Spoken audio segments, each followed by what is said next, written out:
Bagi saya tuan-tuan, untuk menafsirkan la ya'lamuha illallah ini, kita boleh gunakan hadis kursi. Bila kita gunakan sebuah hadis kursi, maka kita akan dapat maknanya yang sebenar. Sebuah hadis kursi menyebutkan al-ikhlasu sirrun min asrari auda'tu fi qalbi man ahbabtuhu min ibadi fala yatla'hu malakun fayuktabahu wala syaitanun fayubsilahu. Ikhlas itu ialah salah satu rahsia dari berbagai rahsia aku, yang aku letakkan, yang aku simpan di dalam hati seseorang yang aku kasihi dari kalangan hamba-hambaku. Keikhlasan orang itu tidak dapat diketahui oleh malaikat, maka malaikat tidak boleh menuliskan kebaikan, keikhlasan hati seseorang. Wala syaitanun, dan syaitan juga tak tahu. Maka kerana itu syaitan tidak dapat merosakkan amal orang yang berhati ikhlas. Jadi kerana itulah tuan-tuan, kita dapat tahulah orang yang semayang 2 rakaat di bilik rumahnya itu lebih baik daripada semayang di masjid Nabi, dan lebih baik daripada semayang di Masjidil Haram ialah orang mukmin yang berhati ikhlas. Kalau kita berhati ikhlas, 2 rakaat di rumah kita, 2 rakaat semayang yang kita buat di rumah kita lebih baik daripada 100,000 kali ganda semayang di masjid Nabi, di Masjidil Haram. Artinya tuan-tuan, orang yang ikhlas itu dia tak kira tempat. Kalaulah orang yang ikhlas ini sembahyang di Masjid Nabi, sembahyang di Masjidil Haram, tentulah lebih baik lagi. Cuma tuan-tuan, kita tak tahu siapakah orang yang dikurniakan oleh Allah sifat ini. Kita tak tahu, malaikat pun tak tahu. Fala yatla'uhu malakun, malaikat pun tak tahu, syaitan pun tak tahu, apatah lagi kita. Malahan orang yang dikurniakan oleh Allah sifat ini pun dia tak tahu. Tak ada siapa tahu. Inilah di antara perkara-perkara yang gaib, yang hanya Allah saja yang tahu. Dalam Quran Allah berfirman, Bismillahirrahmanirrahim, Qul la ya'lamu man fis samawati wal al-ghaiba illallah. Ya Muhammad, engkau ajarkanlah kepada umatmu, apa saja makhluk Allah yang di langit dan di bumi tak tahu yang gaib kecuali Allah. Termasuklah sifat ikhlas hati seorang. Apa saja makhluk Allah di langit di bumi tak dapat mengetahui. Ini Allah saja yang tahu. Sebab itu pahala ibadat orang berhati ikhlas ni biasanya malaikat tak tercatat, disimpan sendiri oleh Allah Subhanahu Wa Taala. Nanti di akhirat bila sudah dikira amalan orang ini, Allah tanya malaikat, wahai para malaikatku, ada lagi ke kebaikannya? Malaikat kata tak ada ya Allah. Lalu Allah akan berfirman, wahai hambaku, inilah kebaikanmu yang aku simpan. Pada masa itu Allah sendiri serahkan. Ini kata ulama sebagai satu penghormatan yang istimewa daripada Allah Subhanahu Wa Taala. Penghormatan di akhirat itu macam-macam tuan-tuan. Ada setengahnya itu dilawati selalu oleh malaikat.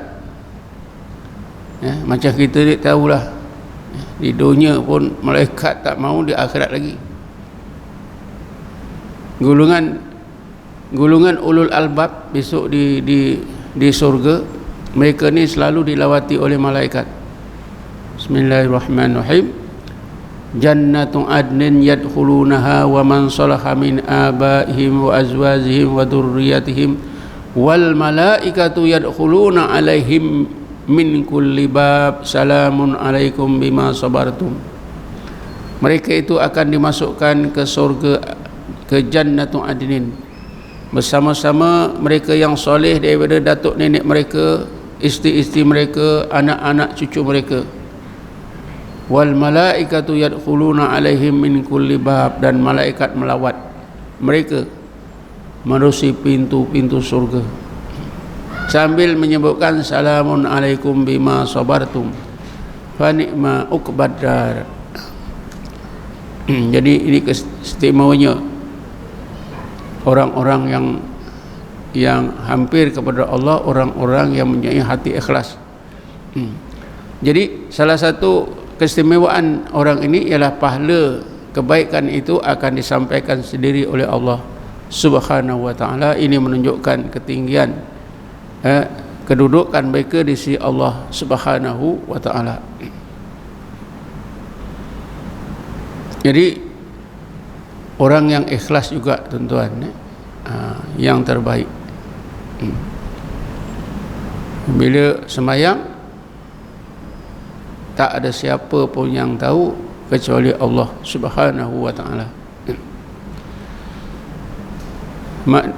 Makna yang tak dapat diketahui itu ialah rahsia dalam hati itu. Rahsia dalam hati, keikhlasan dia, macam mana hati dia ketika sembahyang tu, Allah saja yang tahu. Tentunya bila ada ikhlas ni tuan-tuan, ada lagi dua sifat yang mengiringi ikhlas, ya. Bila hati seorang itu jadikan oleh Allah hati yang ikhlas, maka ada lagi dua sifat yang mengiringinya. Yang pertama, hati orang itu akan kuat mengingati Allah Ta'ala, ya. Khudur ma'allah. Khudur itu artinya terlalu hadir.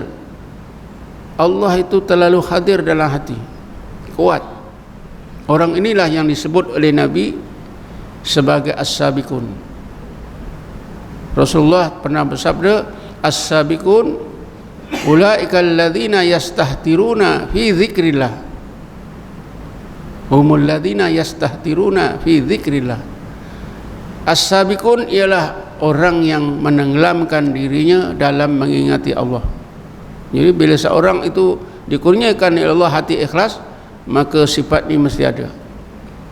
Hatinya tenggelam dalam mengingati Allah Subhanahu wa taala. Tenggelam mengingati Allah ni, tenggelam mengingati nama dia, mengingati wujudnya, mengingati keagungannya dan kesempurnaannya. Saya pernah ceritakan kepada tuan ni, Syekh Bahaudin tu. Syekh Bahaudin ni kuburnya, makamnya ialah di kota Bukhara. Nah, digelarkan dengan gelaran Naqsabandi bukan kerana dia dilahirkan di sebuah kampung bernama Naqsaban, tapi digelarkan Naqsabandi. Naqsabandi itu berasal daripada Naqsun. Naqsun itu artinya memahat. Kalau kita tengok, ya, nisan-nisan kubur ditulis dengan dipahat pada masa dulu, tulisan itu bila dipahat tak boleh hilang. Kalau ditulis itu hilang lama-lama, tapi kalau dipahat timbul, tak boleh hilang, susah nak hilang. Jadi Syekh Bahaudin gelarannya Naqsabandi itu kerana kalimah Allah, nama Allah itu terpahat, terukir dalam ruang hatinya yang tak hilang-hilang. Inilah salah satu contoh, ya, orang yang tenggelam dalam mengingati Allah, nama Allah itu terpahat dari ruang cermin hatinya yang tak hilang-hilang. Digelarkan Syekh Bahaudin Naqsabandi.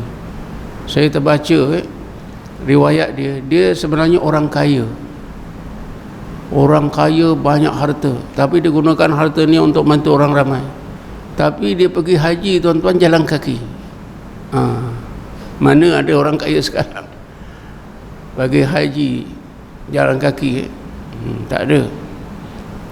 Kalau ambil apa itu TH Travel pun ambil yang 125,000 pergi haji ya. Si Baudin ni dia pergi haji jalan kaki ya. Jalan kaki makna tidak menunggang binatang lah, jalan kaki.